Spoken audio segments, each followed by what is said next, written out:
مضبوط بنو پیاری لڑکی، یہ دنیا کے غم ہے ہی کیا چیز جو تمہیں ہر وقت رلاتے پھرے، جن کی وجہ سے تم ہر وقت افسردہ رہو۔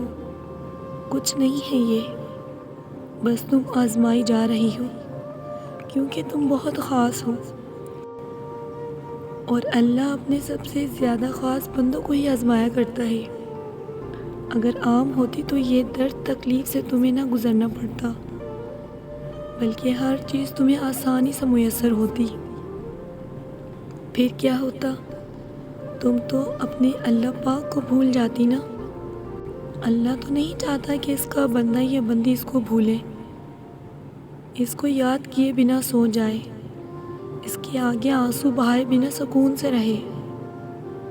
سب سے بڑھ کر تم تہجد تک کیسے پہنچ پاتی؟ جانتی ہو یہ عبادت ہر انسان کو نہیں نصیب ہوتی۔ وہ اللہ کے چنے ہوئے بندے ہوتے ہیں جو اپنی راتوں کو اللہ کے نام کرتے ہیں، جو اپنے رب کو منوانے کی کوشش کرتے ہیں۔ پھر کیسے تم عام ہو؟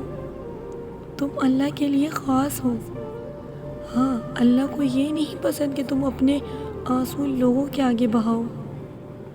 وہ چاہتا ہے کہ تم اس کے در پر آؤ، اس سے مانگو، اس کو حال دل سناؤ، اس سے گفتگو کرو، اس سے لاڈ کرو، اس سے اپنی باتیں منواؤ۔ وہ یہی تو چاہتا ہے اپنے بندے سے کہ اس کا بندہ اسے پکارے۔ لیکن پتہ ہے، ہمیں دنیا کی زندگی نے الجھا دیا ہے۔ لیکن اب سے آپ نے پریشان نہیں ہونا۔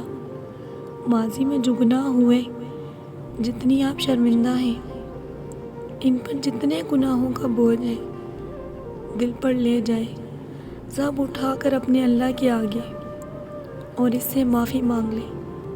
یقین جانے وہ رب آپ کو تانے نہیں دے گا، آپ کو ڈانٹے گا نہیں، بلکہ آپ کو معاف کر دے گا، آپ کے دل کو سکون سے بھر دے گا، آپ کو ایمان کا نور بخشے گا انشاءاللہ۔ اور یاد رکھو کہ صبر اور نماز سے جب آپ اللہ سے مدد حاصل کرو گے تو وہ آپ کو ایمان کی حلاوت نصیب کرے گا، آپ کو بہت جلد انعام سے نواز دے گا انشاءاللہ۔